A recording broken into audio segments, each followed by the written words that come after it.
Here you go.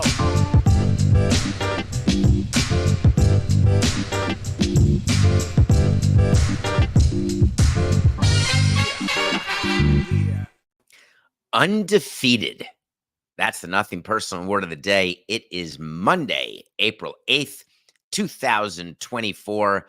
And of course, I'm talking about the South Carolina Gamecocks, who completed an undefeated season, ruining everybody's narrative of Caitlin Clark winning the championship, ignoring the fact that South Carolina, A, was undefeated, B, was favored, C, was the better team, and nothing got ruined. We saw a great game from Caitlin Clark. We saw a better team in South Carolina. And it's good when the better team wins. Of course, fairy tales are fairy tales. Sports is not about fairy tales. I fully enjoyed watching the women's final. I watched it. This is pretty good, Coco. You'll like this. I watched it. Whoever would have imagined you could do this? You can make plane reservations with reckless indifference toward game times these days. I used to plan my life around game times. Now you can watch on any device. So I was watching in the Uber on the way to the airport. The only time I had to turn the game off was when I went through security on the way to Atlanta, where I currently am, for a Nothing Personal live show tonight at City Winery. Show number 2 is tonight, davidsamsonpodcast.com. You can check it out, get tickets, come see me, come see us, and enjoy. So I put the phone through security, and the game was still on, and they made me turn the volume off. So I kept the game on, but turned the volume off, got through security, and then watched the end of the game at a bar on the way to the gate. And I was very struck by the post-game interviews. I was very struck about the trophy presentation. It is rare. I was thinking about our trophy presentation. I was thinking about everyone I've ever watched. You can acknowledge the other team. You congratulate the other team. But the way that Dawn Staley talked about Caitlin Clark, I thought was so perfect and so well-timed and well thought out. It had to have been in her mind prior. I want to personally thank Caitlin Clark for lifting up our sport. She carried a heavy load. You're one of the GOATs. That's fantastic. Sportsmanship doesn't happen all the time. That could have been the absolute word of the day. I could have said Staley. That could have been the word of the day. Just as good. Undefeated. I want to just explain how difficult that is. There's very few teams. It's only the 10th time in Division I history. 10th time to go undefeated. So for those of you who think that women's basketball or women's sports in general is not having a moment, is not going to have a sustained moment, let's give some facts and let's do some analysis on the Final Four game between Iowa and UConn. 14.2 million people watched that game. It's safe to say that more than 14.2 will have watched the finals last night. These are not little sister numbers. These are big brother numbers. It used to be that the 10 million or so who watched the Elite Eight between LSU and Iowa, we said that's bigger than every NBA game except Game 5 of the finals. Well, now 14.2 is higher than that too. We talked about how much higher the game was. If you watch the sporting class, I don't know when we did that, Coca. It may have been released last week, where we talked about the fact that the numbers are now at the upper echelon of a college game or a pro game that doesn't have NFL in it. So what does that mean? That should mean money. And this is where the story gets interesting. The NCAA women are treated differently than the NCAA men. And I used to be of the opinion that, as a matter of fact, Coca, this is going to bother you. Don't edit it out, but just hear me out. I've always been of the opinion when people talk about pay equality, when you talk about that the people who win the men's U.S. Open should get paid the same amount as the people who win the women's US Open.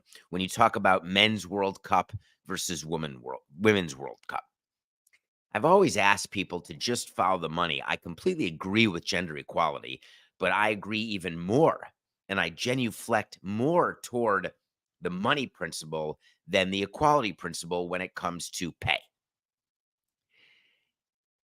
If people are giving you the same opportunity to generate revenue, those people should be paid equally. If there is a woman who opens a movie the way a man does, of course the woman should get paid more. So when people say pay equality, I like to think of it in terms of percentage equality.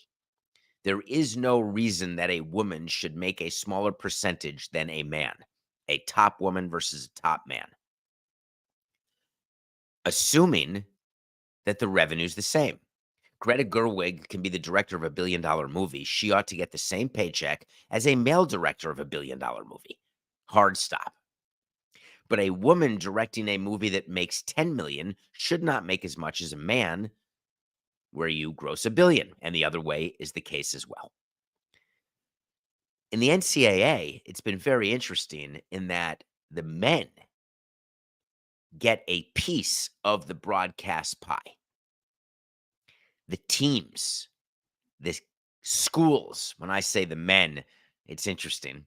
Keep in mind, I'm talking about the schools, the conferences. This is the whole employee, athlete, student debate, which we're not going to have again.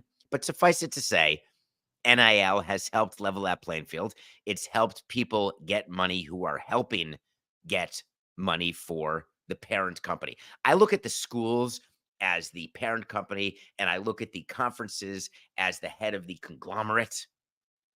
Money flows up, money flows down, and eventually it dries out. But it's not supposed to dry out so far upstream. The women in the NCAA tournament, the schools, the conferences, they don't get anything. Think about that. South Carolina went to the finals. They won their, I guess, second championship in 3 years, Final Four, maybe 3-4 years in a row. Dawn Staley has just been a superstar player coach, was a player, superstar, now a superstar coach.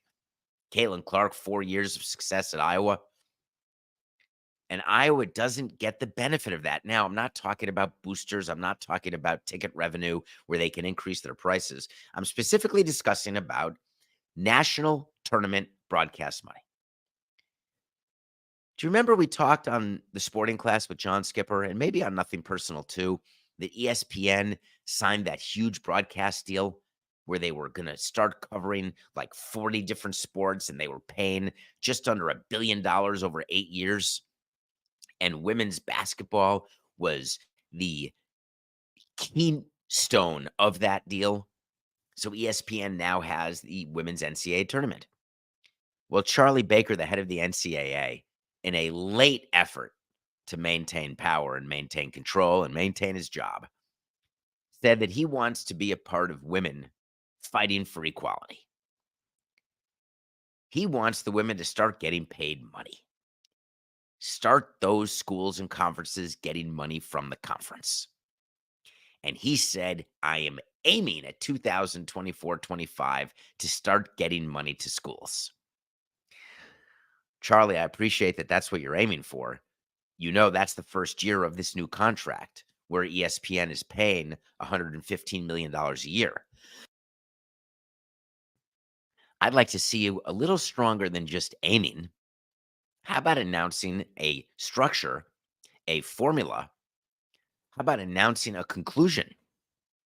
If you're not ready to tell us how you're going to decide which teams get what, how about just announcing that the NCAA will be giving a percentage of broadcast dollars to teams in the tournament? We wouldn't ask any questions. We wouldn't say, hey, who's getting what? What does a first round loser get? What does the winner get? We'll give you a minute. But you should have absolutely had the foresight once you did this deal, which was announced 2 months ago, almost 3 months ago. You could have the foresight to announce that you're going to let some dollars trickle downstream. I'm going to give you the benefit of a doubt. Charlie, you're not getting too many benefits of any doubts these days, but here we go. Wait to see when I tell you something's going to happen. If it does, great. If not, that's okay too. Distributions to schools for women's basketball will be approved for 2024-25. Coca, book it. It is inexcusable that the men's schools get money and the women's schools do not. It should not be the same because the broadcast deal isn't the same. The revenue's not the same. All these stories about the get-in prices, it made me smile. Yes, the get-in prices for the women's Final Four way higher than the get-in prices for the men. Did you look at the venue size? Talk to me about total gate revenue, and I'll bet you $1. I'll bet you that the men's Final Four generated more gate revenue than the women's Final Four. Supply demand, not to say that I have an issue with any of it, but just make sure you look at numbers instead of just tweets or instead of the media trying to promulgate some sort of opinion or narrative that there is inequality. Let's look to where the inequality really is, like on the existence of distributions. Well, now the focus is solely on the men. Donovan Clingan, the 7-footer, Zach Edey, the player of the year 7-footer for Purdue. Whew, it's good. I feel like I'm watching Patrick Ewing and Ralph Samson and the good old days of the big men, David Robinson. I'm going old school for you, Coca. Coca and I spent pregame, our producer's call, when he's telling me what to do, what not to do. We were looking up number of 7-footers in the NBA. I thought there were very few. It turns out there's like 23 of them. Did you know there's only about 2,800 people in the world who are over 7 feet? That means you've got roughly under 1% chance, even if you're a 7-footer, of being in the NBA. Which is why when you see a 7-footer walking on the street, don't say, "Hey, do you play basketball?" It's going to be an interesting game tonight. Everyone's going to watch it. The good news is if you come to the Atlanta show, the show will be done before tip-off. That is true. I want to talk about John Calipari for 1 second here, Coca. Did you read the news that came out? Calipari's leaving Kentucky. That is one of the biggest bits of news that we're going to have on the eve of the final game. I guess they don't have the rule that we had in baseball that all news is embargoed during the World Series so as not to take away from it. And you need to get permission from the commissioner before any announcement during any Jewel events, including the World Series. Do you remember when A-Rod, what did he do, Coca? Like during a World Series, I think he opted out of his deal or he did something to bring attention to himself, and it drove the commissioner absolutely insane.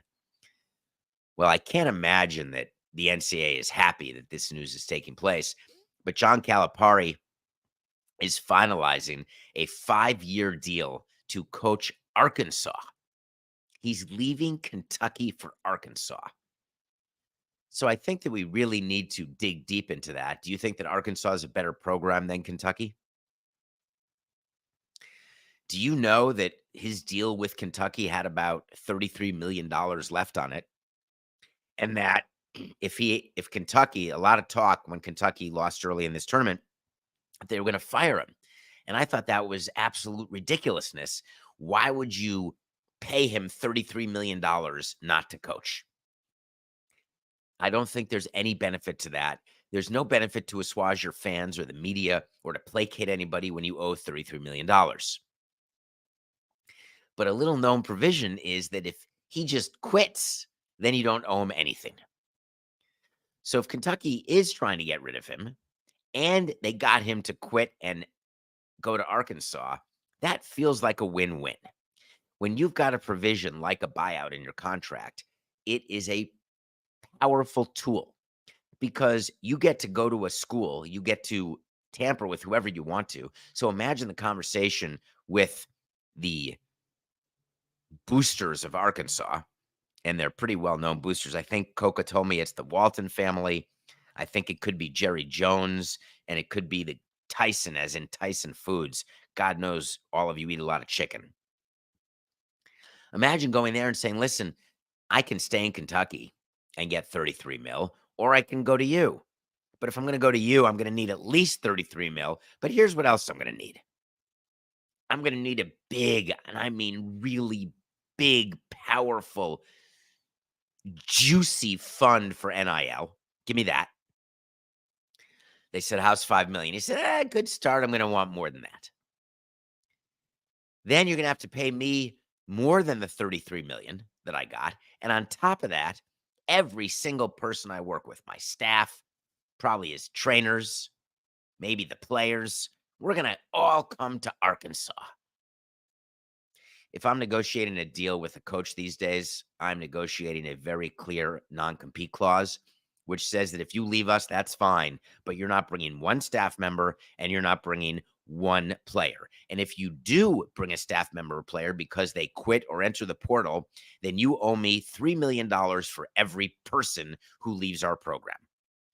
And you think that may sound excessive, but think about this. Of course, many of you are going to have some sort of irony in that we brought all of our baseball people from Montreal to Florida, if you remember that. But that's because John Henry brought all his baseball people from Florida to Boston. That's the real story of what happened. Baseball America. So John Calipari is going to go to Arkansas. I wonder if that means Arkansas is now going to lose in the first round. I guess we'll wait to see. Good job by Calipari getting the money, though. Nothing personal. Pick of the day. Rough weekend, Coca. We are 40-49. Had a 1-3 weekend. We gave you a half money line. UConn, NC State for half a unit. Got half that right. That was plus 400. Didn't work. We had UConn giving to Alabama. They covered. And we had North Carolina State covering against Purdue. They did not. So the two favorites covered. The two number one seeds covered. And the men will have a 1v1, which doesn't happen all that often. And you've got two teams, one going for the repeat, which doesn't happen all that often. I think the last time I was thinking about this, Coco, was it Florida? The last time anyone in the men's NCAA repeated? And that would have been back in the 2000s. I'm not exactly getting it right, but it's somewhere around that. Purdue with the player of the year. If you haven't watched a game, but you're going to watch tonight, and according to my numbers, there's about 10 million people who likely will watch a game for the first time ever tonight. You're going to watch two really good teams. In theory, better than NBA teams. Certain of them. All right, here's our pick. Oh, it was 07-08. Not bad. I was in the neighborhood. We're going to take Purdue plus 7. Connecticut is the better team. I just feel like getting a touchdown. I watched Zach Edey play. I feel like just giving the ball and Klingon, he can move around him. He's bigger, thicker. We're going to take Purdue plus 7. We're also going to give you a bonus pick. The bonus pick is in baseball. Luis Castillo, anytime you can get him and the Mariners at minus 102, do it. Just do that throughout the season, and you will not be sorry. They're playing Berrios and the Blue Jays, two very good teams. Blue Jays have had some struggles this year. I think they got no hit. They got one hit. They got two hits. Either way, we're taking the Mariners minus 102 over the Blue Jays. Those are the two, nothing personal, picks of the day. All right. This is a good one. Coca, play me some music. You know what I want? I want to talk to Samson. So you want to talk to Samson. Have you ever seen the movie Half-Baked? For all the new listeners out there, there's a character named Samson in the movie Half-Baked. Great movie if you're half-baked. Get into my X at David P. Samson or davidsamsonpodcast.com, and you can ask a question. That's davidsamsonpodcast.com. Feel free to ask any question. I may get to it. If not, I may answer it offline, or there may be too many and I don't get to it. I try. All right, David, I've had it. That is a great way to start a question. Now you just need a good subject and you're going to make the show. You still going to tell me that these pitchers getting hurt isn't related to the pitch clock? And what is MLB going to do about all these injuries? It's ruining the game. I sort of was picturing the person typing. That sort of question comes where you're banging on the keys, thinking that somehow that will work its way into my brain, that I'll feel the pain that you have. I don't know if you're a Braves fan. You're upset about Spencer Strider. You could be a Guardians fan upset about Justin Bieber. You could be a Yankees fan upset about Jonathan Lasagna. Maybe you're a Marlins fan upset about Yuri Perez. Maybe you're a Rangers fan still angered about Jacob deGrom. Maybe you're a Dodgers fan wishing that you'd see Shohei pitch or Dustin May. Maybe you're still dusty over Garrett Cole. He hasn't even had it yet. He's only inflamed. Maybe you're an Orioles fan. Where's my closer? You could be a fan of so many different teams, angry about injuries and Tommy Johns. Let me try to explain to you one little piece of information here.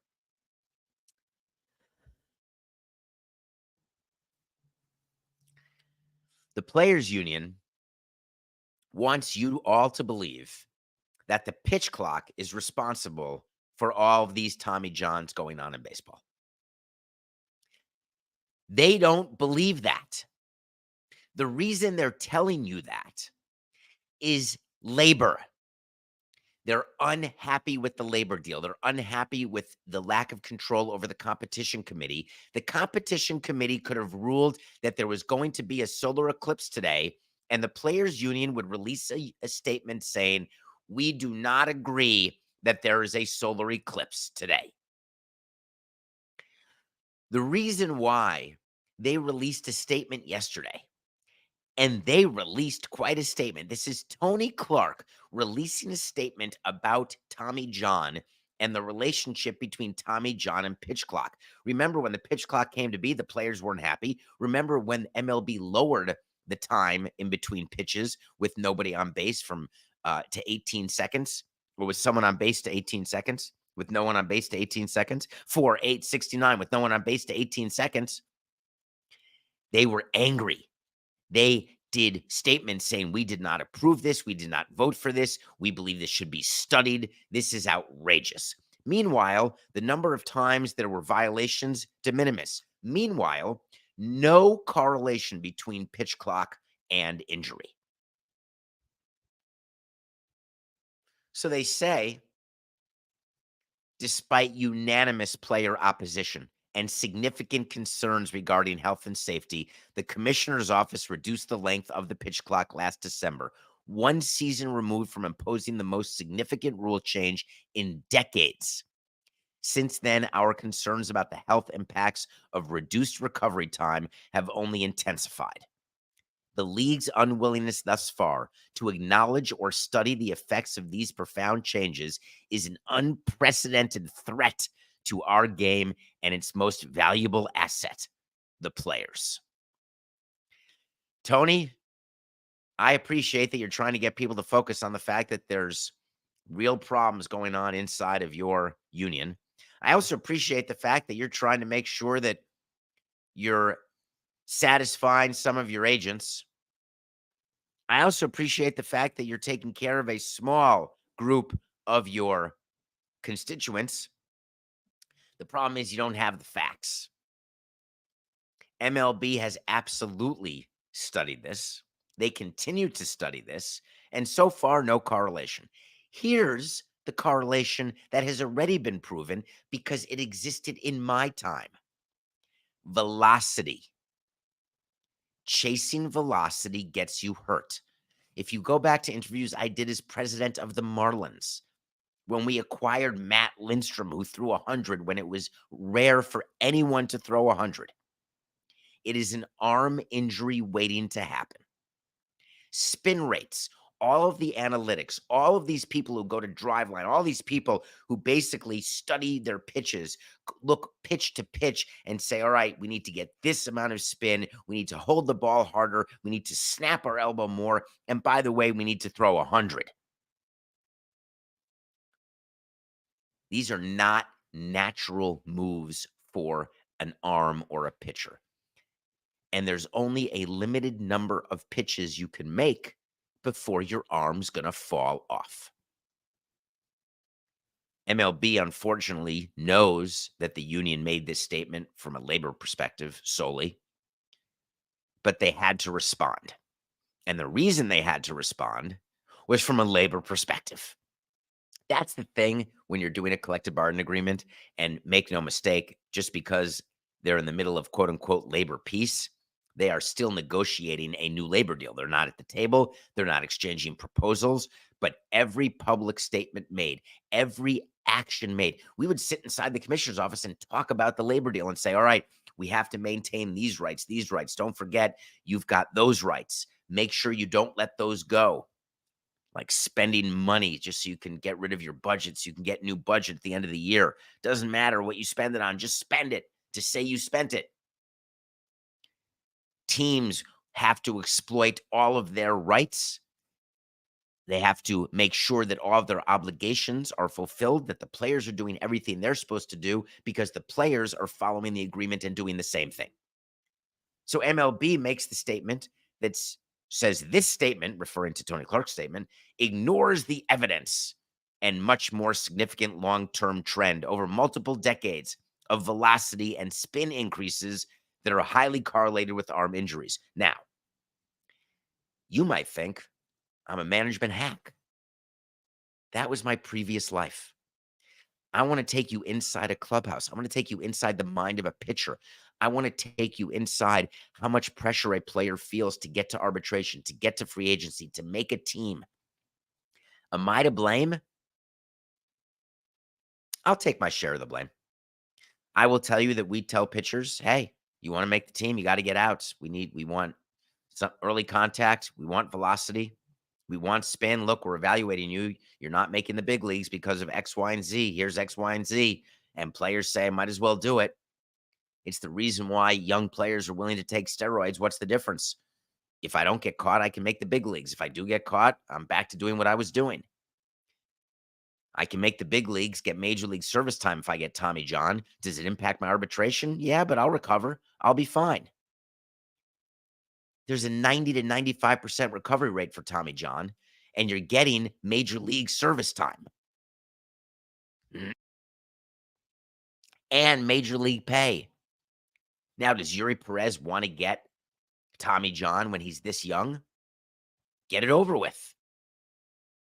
Does it hurt him first year of arbitration? Ironically, no, because if he comes back next year, which he should, and has an outstanding year to 2 years, he goes into arbitration with the Tommy John, but with plenty of bulk, plenty of great numbers, and he'll get paid.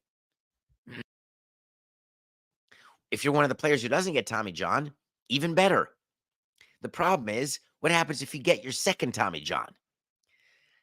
Ohtani didn't even want to call it a second Tommy John. The chance of coming back from a second Tommy John is only 50%. If you're Ohtani, you don't care because you hit. If you're anybody else, you can try to come back as a hitter, but you're not going to make it. And then that could be your career. But if you've got a long-term deal already, Garrett Cole is an example. If he comes back, he comes back. If not, not. And I'm not saying he doesn't want to come back if he has Tommy John. That is not my point. I'm not saying players want Tommy John. I'm saying that I would give Tommy John to all my minor leaguers. I already told you that publicly because I don't want players to get a year of service time not pitching. The only way I can win is with young players outperforming their contracts. The only way to get another ring is with young pitchers pitching, not spending the year on the major league injured list. It's going to be a fascinating back and forth as people are doing competing studies, which of course are meaningless because I can commission any study to say whatever I want. And that's what baseball will do. And that's what the union will do. And then they'll sit at the negotiating table next year and they'll show each other their studies and nothing will change. Injuries are a part of the game. You want to know why long-term contracts aren't smart? I think now you know. I think now you know. Speaking of long-term injuries, we're going to take a break. And when we come back, we're going to talk about a pitcher who won a ring and then suckered his agent, suckered a team into signing him. And he didn't play much because of injuries. And he's now officially retired. We'll explain what it means that Steven Strasburg is done right after the break.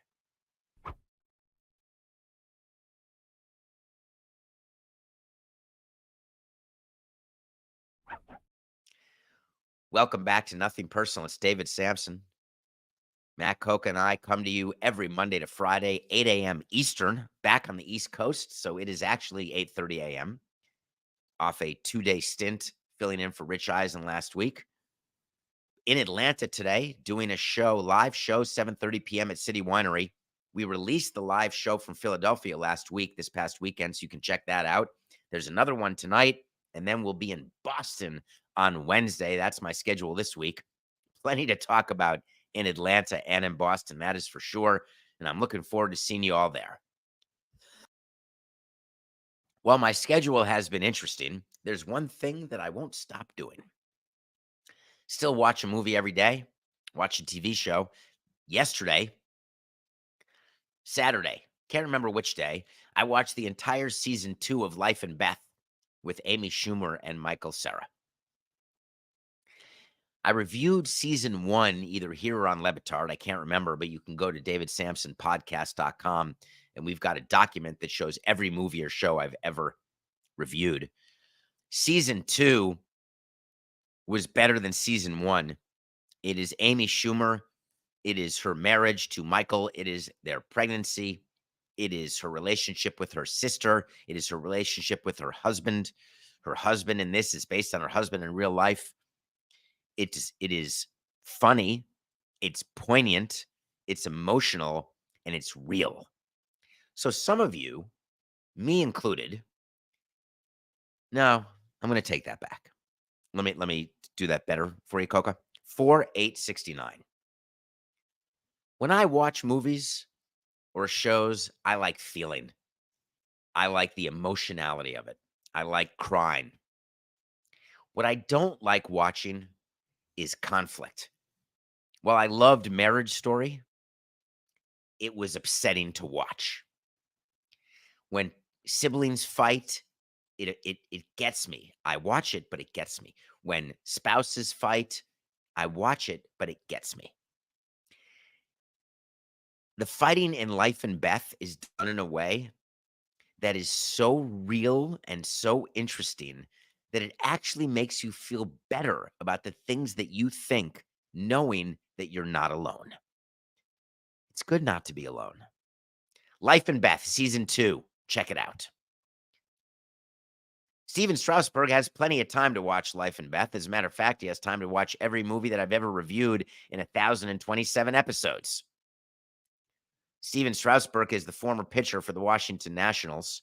Remember the guy who signed that $245 million deal right after the Nationals won the World Series in 2019? Remember they had a whole retirement ceremony planned for him last year that was canceled in the most clumsy way the day before because they didn't have an agreement?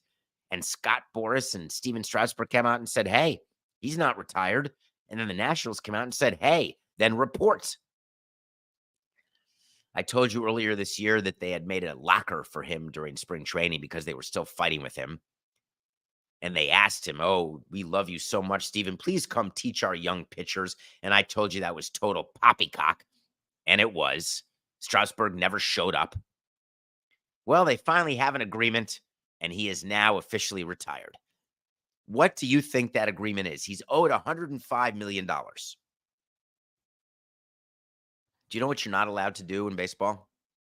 You're not allowed to give any guaranteed money back. You can stink so badly, and you can be the nicest person in the world. You can be giving, charitable. The union will not allow you to renegotiate your contract down. This isn't even a Boras issue. You think the union said to Strasburg, hey, listen, let's give the Nationals a break. Give them a break. Give them their money back because God knows you made 8 starts total under that contract. 8 starts. I can't even believe it. Guess what? He's getting his $105 million. They just deferred it a little more. That's all. That's what Strasburg had not agreed to, and now he agreed to it. And it enabled the following statements. Today, I consider myself one of the luckiest. No, sorry, different statement. Strasburg, today I'm announcing my retirement from the game I love. I realized after repeated attempts to return to pitching, injuries no longer allow me to perform at a major league level. That's true. Although I will always wish there were more games to be pitched, I find comfort knowing I left it all out there for the only team I've known. I'm going to be really nice right now, and I'm going to stay completely calm and say that Steven Strasburg got a title and a ring for Ted Lerner. His performance in the postseason in 19 really makes me happy. He even thanked the late Ted Lerner in his statement, and I have great feelings now for Strasburg. I only would ask him this one tiny question. When Ted Lerner, who was still alive at the time of your extension, when you went to Ted and said, hey, you need me, I'm the MVP, and I want 245, give me 245 right now. Did you think for 1 second that you were healthy? I'm just asking that simple question. Reading Mark Lerner's quote was something else.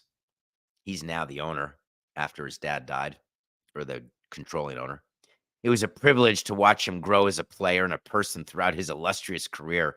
He gave us so many memories that will live in our hearts forever. Can I bring you a little behind the scenes here? Despondent. That's how the Lerners feel. It is getting in the way of the sale of their team. It is getting in the way of their budget. The reason why the Nationals are so bad now and have been so bad for years is the Strasburg contract trying to repeat. I understand it. Believe me, when you win one, it's the dream to win two. That's the crazy drug that is the World Series. That is winning. And it makes you do irrational things because you say to yourself, there's no way we're going to let Pudge go. There's no way we're going to trade D. Lee. Oh, I guess we have to. Maybe the only smart thing I ever did. Although then I chased and chased and chased. Baseball's got a lot of issues right now. The season started. I think everybody finally won their first game. The Marlins won their first game yesterday against St. Louis. There's no more undefeated teams, no more winless teams. Everyone now will go into their usual above 400, below 600 with a few outliers. There'll be the 3 teams or so lose a hundo, the 3 or 4 teams who win a hundo. And now we get into the rhythm of the season where you just close your eyes and all of a sudden it's been 10 games and then 30 games and then 80 games. We sit as a organization, Major League Baseball, and once the season starts, you really try to have the focus on the field. You try to stop with anything that would in any way provide headlines. But you know that during the course of a season, headlines are coming. So far, we've had the gambling scandal with Ohtani. That's a headline that you're not going to hear another word about. There's going to be complete silence. Trust me. It's the old TP. And I don't mean toilet paper. The old tourniquet plan. That's what's happening on the Ohtani story. Wander Franco, TP. Put on the administrative list till June 1st. See you later.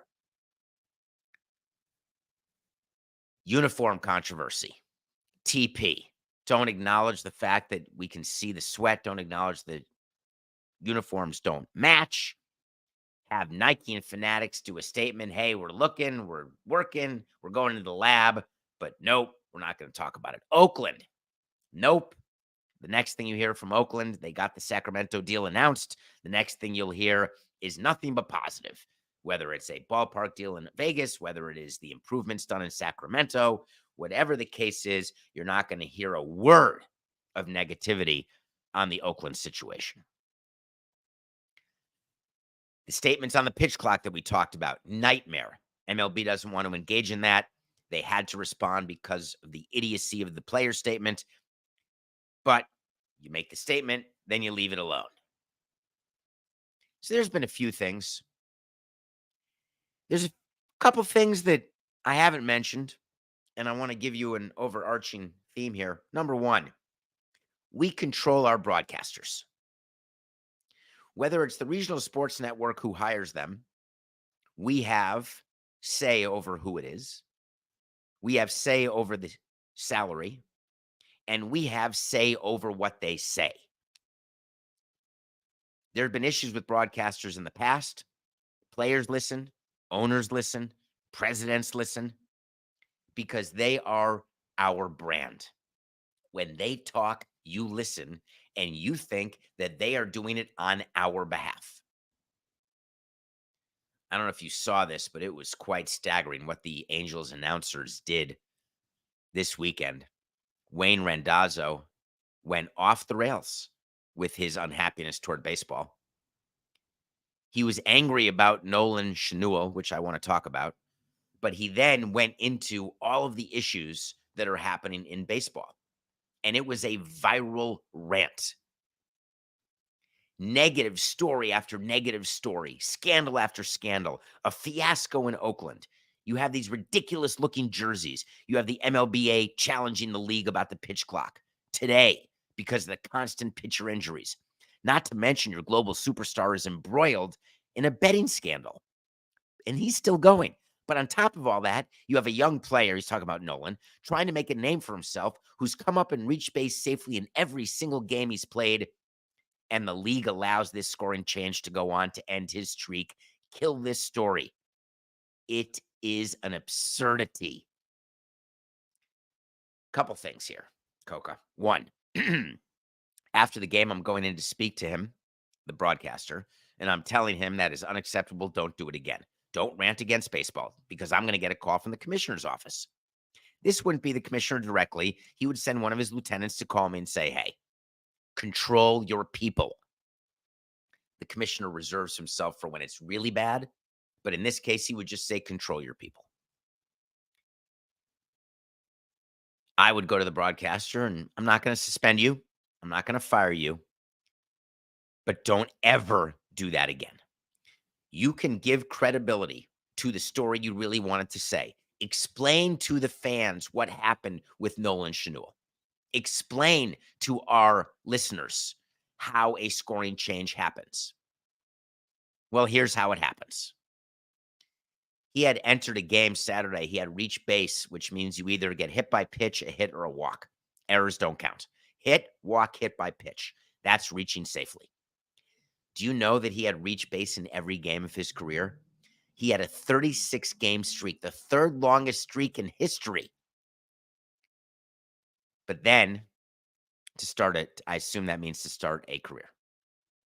All of a sudden, it was announced this weekend that going all the way back to March 30th, that was like the second or third game of the season, when the Angels were playing the Orioles, a ball put into play by Schanuel that it was ruled a hit had been changed to an error. As a result, Schanuel's on-base streak has been retroactively ended at 30 games and finishes as the third longest streak all time to begin a career. He's reached base every other game since then, so his streak would still be ongoing. But MLB changed the ruling to an error, and that was the only time he reached base that game. Reaching base on an error doesn't count as reaching base because it's an error. You wouldn't have reached base but for the error. What it means is streak over, all the positivity done. I would like to tell you how that happens. It is not MLB being the no fun league.